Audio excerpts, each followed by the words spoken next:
Rikkale mehel jäi kaasa haigeks. Kui naine tundis, et elu lõpp läheneb, kutsus ta oma ainsa tütre voodi äärde ja ütles talle. Armas laps, jää alati heaks. Juhtugu sinuga mis tahes. Siis sulges ta silmad ja suri. Tüdruk käis iga päev ema haual nuttumas. Tuli talv. Lumi kattis haua valge linikuna ja kui päike selle kevadel oli eemaldanud, kosis mees teise naise. Uus naine tõi majja 2 tütart kaasa. Nad olid näo poolest ilusad ja õrnad, aga süda oli neil mõlemal must ja õel. Vaeslapsel algas paha põli. Kas see rumal hani peab meie juures toas istuma? Näägutasid võõras õed. Kes leiba tahab süüa, peab seda ka teenima. Las hakkab köögitüdrukuks. Nad võtsid ta ilusad rõivad ära, andsid talle vana halli ürbi ja puukotad.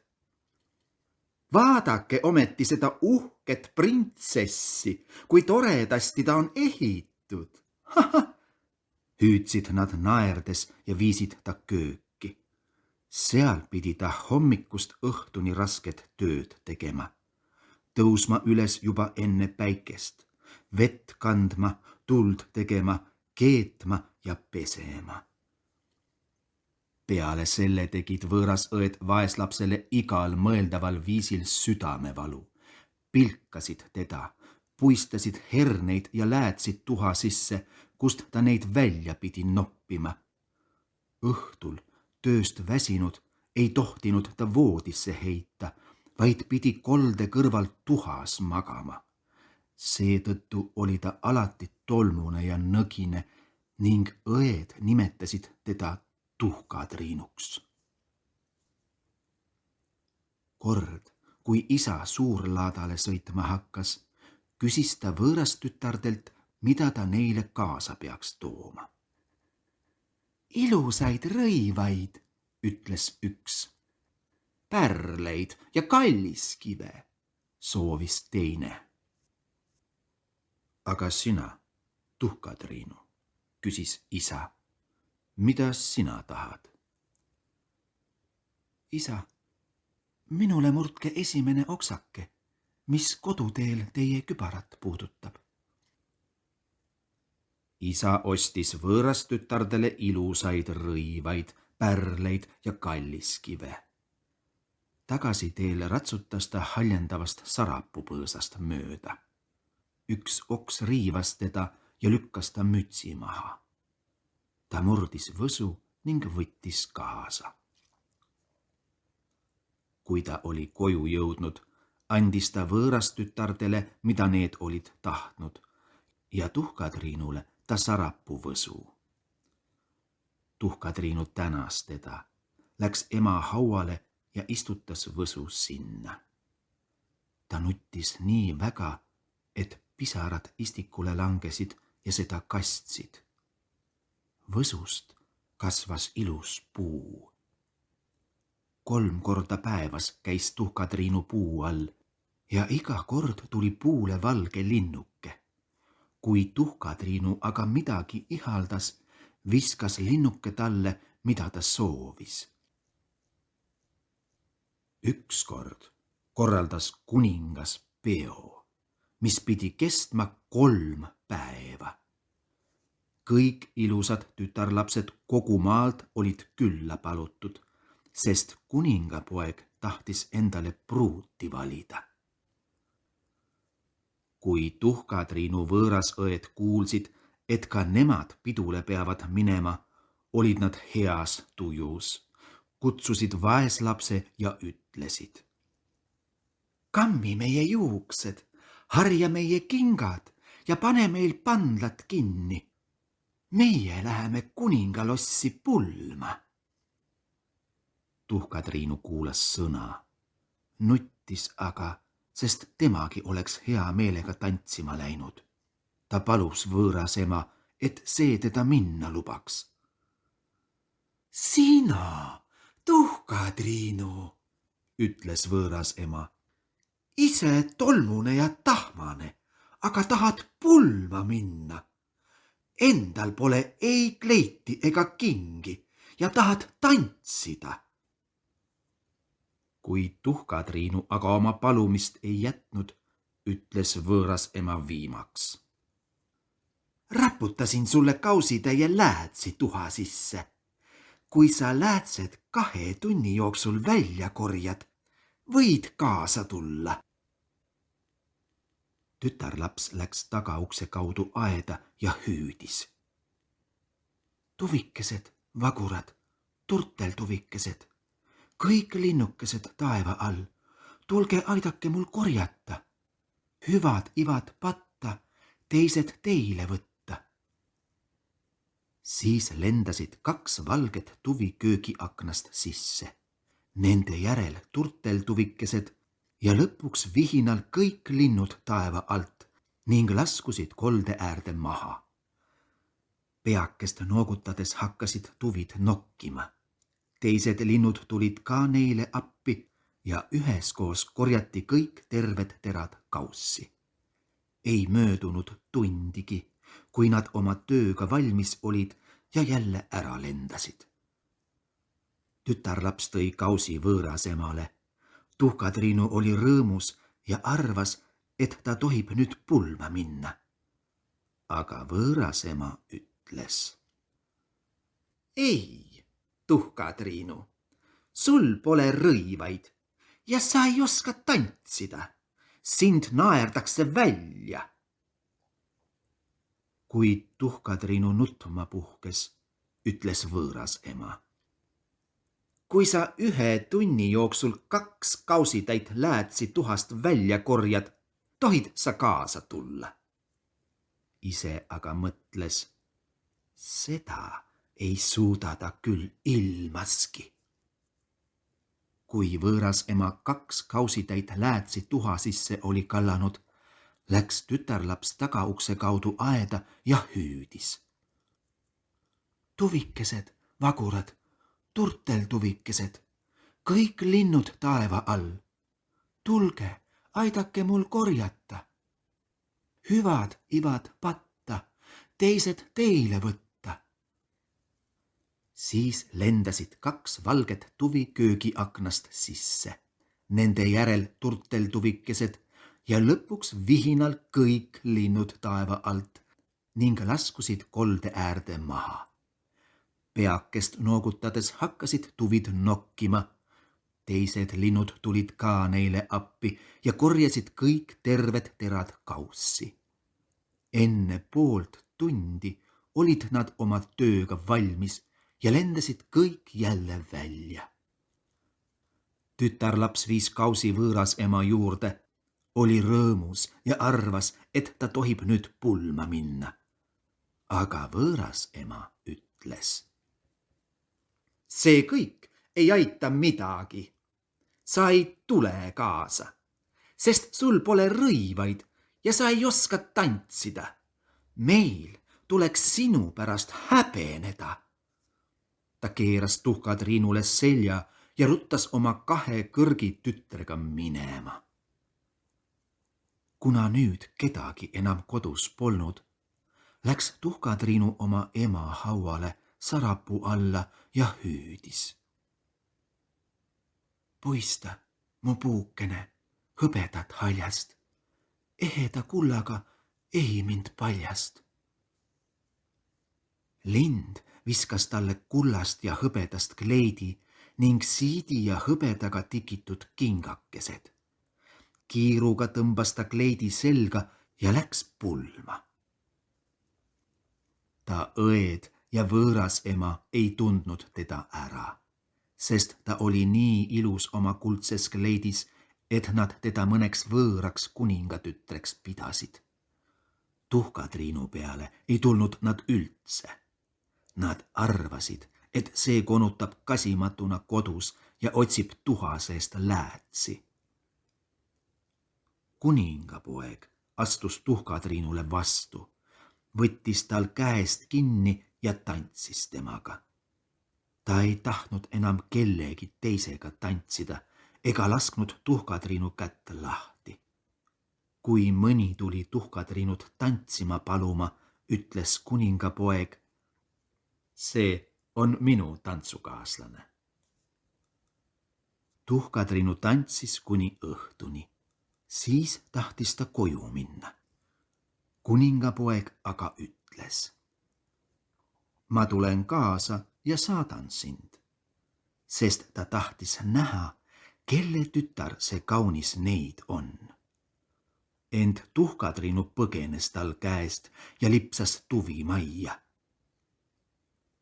Kuningapoeg ootas, kuni Tuhkatriinu isa tuli ning ütles talle, et võõras tütarlaps olevat tuvimajja kadunud.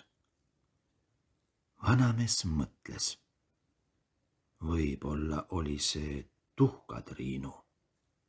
Ta avas tuvimaja ukse, aga seal polnud kedagi. Kui nad majja läksid, lamas Tuhkatriinu oma määrdunud rõivastest tuha asemel ja kolde kohal korstna jalal põles vaevaliselt õlilambike. Tuhkatriinu oli tuvimaja tagaküljest kiiresti maha hüpanud ja sarapuu juurde jooksnud, oma ilusad rõivad seljast võtnud ning hauale asetanud, kust lind need jälle ära viis. Siis oli ta oma hallis ürbis kööki tuha asemele heitnud. Järgmisel päeval, kui pidu uuesti algas ja vanemad ning võõrasõed jälle ära olid läinud, tõttas Tuhkatriinu sarapuu juurde ja ütles: puista, mu puukene, hõbedat haljast, eheda kullaga ehi mind paljast. Lind viskas talle alla veel toredama kleidi kui eelmisel päeval. Kui ta selles pulmapeole ilmus, imetles ta ilu igaüks. Kuningapoeg aga oli ta saabumist oodanud, võttis tal käest kinni ja tantsis ainuüksi temaga. Kui teised tulid tütarlast tantsima paluma, ütles kuningapoeg: see on minu tantsukaaslane. Saabus õhtu ja Tuhkatriinu tahtis ära minna. Kuningapoeg läks talle järele, et näha, millisesse majja ta läheb. Tütarlaps aga põgenes tal käest maja taha aeda. Seal kasvas ilus pirnipuu, mille okste küljes rippusid küpsed viljad. Tütarlaps ronis kärmesti nagu orav latva ja kuningapoeg ei teadnud, kuhu ta kadus.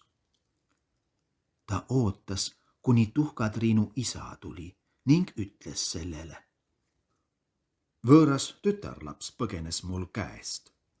Ma arvan, et ta ronis pirnipuu otsa. Isa mõtles: võib-olla oli see Tuhkatriinu. Ta tõi redeli ja ronis puu otsa, aga seal polnud kedagi. Kui nad kööki tulid, lamas Tuhkatriinu seal tuha sees nagu ikka. Ta oli teisele poole puud maha hüpanud, oma ilusad rõivad jälle linnule sarapuu otsa viinud ja halli ürbi selga tõmmanud. Kolmandal päeval, kui vanemad ja õed ära olid, läks Tuhkatriinu jälle ema hauale ja ütles sarapuule: puista, mu puukene, hõbedat haljast, eheda kullaga ehi mind paljast. Nüüd viskas lind talle nii toreda ja särava kleidi, millist kellelgi polnud, ja üleni kuldsed kingakesed. Kui ta selles kleidis pulma jõudis, ei osanud keegi imestusest kolmegi lugeda. Kuningapoeg tantsis ainult temaga ja kui mõni teine tütarlast tantsima palus, ütles ta: see on minu tantsukaaslane. Kui õhtu kätte jõudis, tahtis Tuhkatriinu ära minna ja kuningapoeg teda saata. Aga tütarlaps põgenes tal nii kiiresti käest, et ta järele ei jõudnud. Kuningapoeg oli aga targu kavalust kasutanud. Ta oli lossi trepi lasknud pigiga üle tõmmata. Kui Tuhkatriinu nüüd põgenes, jäi ta vasaku jala kingake pigise trepi külge kinni. Kuningapoeg tõstis kingakese üles. See oli väike ja nägus ning üleni kuldne. Järgmisel hommikul läks kuningapoeg Tuhkatriinu isa juurde ning ütles talle: minu naiseks saab see, kelle jalga see kuldne king sobib. Mõlemad õed olid rõõmsad, sest neil olid ilusad jalad. Vanem tütar läks kingaga tuppa ning tahtis seda jalga proovida. Ema seisis seal juures. Tütre suur varvas ei mahtunud kuidagi kinga, sest see oli väga väike. Ema ulatas tütrele noa ja ütles: lõika varvas maha. Kui sa kuninganna oled, ei tarvitse sa enam jala käia. Tütarlaps lõikas varba maha, toppis jala kinga sisse ja läks valu maha surudes kuningapoja juurde. Kuningapoeg võttis ta kui pruudi hobusele ja ratsutas ära. Teel tuli neil Tuhkatriinu ema hauast mööda sõita. Seal istusid 2 tuvikest sarapuul ja hüüdsid: kuldses kingas võõras jalg, vaata, verd tal tilgub tald. Jalavari väike liiga, koju jäi su õige piiga. Kuningapoeg heitis pilgu tütarlapse jalale ja nägi, et sellest tõepoolest verd immitseb. Ta pööras hobuse ümber, viis vale mõrsja koju tagasi ja ütles, see polevat õige. Pangu teine õde king jalga.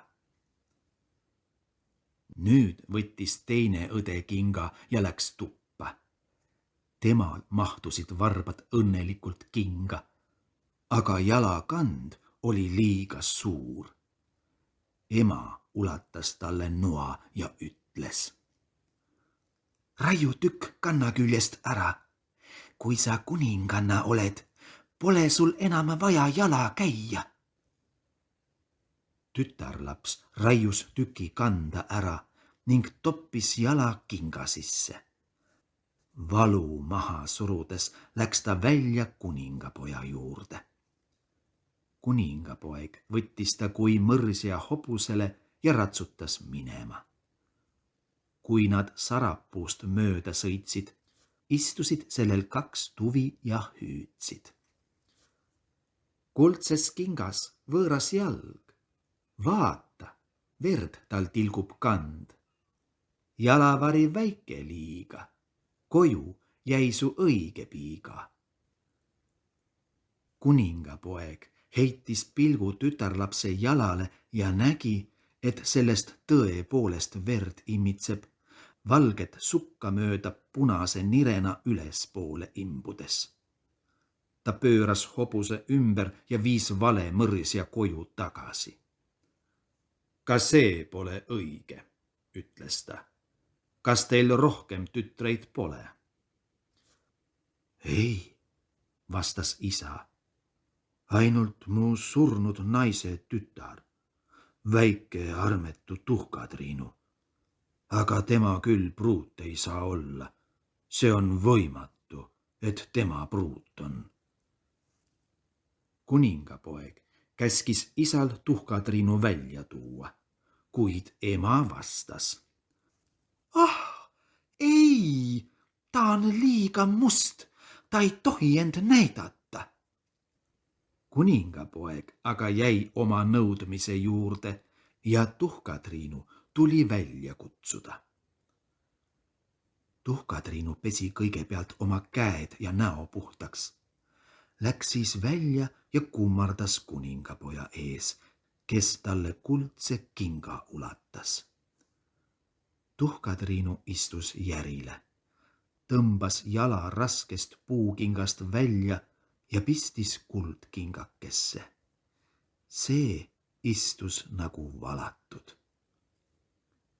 Kui ta enese sirgu ajas ja kuningapoeg talle näkku vaatas, tundis ta ära ilusat tütarlapse, kes temaga olid tantsinud ja hüüdis. See on ju õige pruut. Võõras ema ja võõras õed lausa ehmatasid ja kahvatasid pahameelest. Kuningapoeg aga võttis Tuhkatriinu hobusele ja ratsutas ära. Kui nad sarapuu juurest möödusid, hüüdsid 2 valget tuvikest. Kuldses kingas õige jalg, vaat, kuis mõrsjal punab palg. Nüüd viid kaasa õige piiga, kõik siin talle teinud liiga. Seepeale lendasid mõlemad tuvid Tuhkatriinule õlale, üks paremale, teine vasakule ja istusid seal kogu pulmade aja.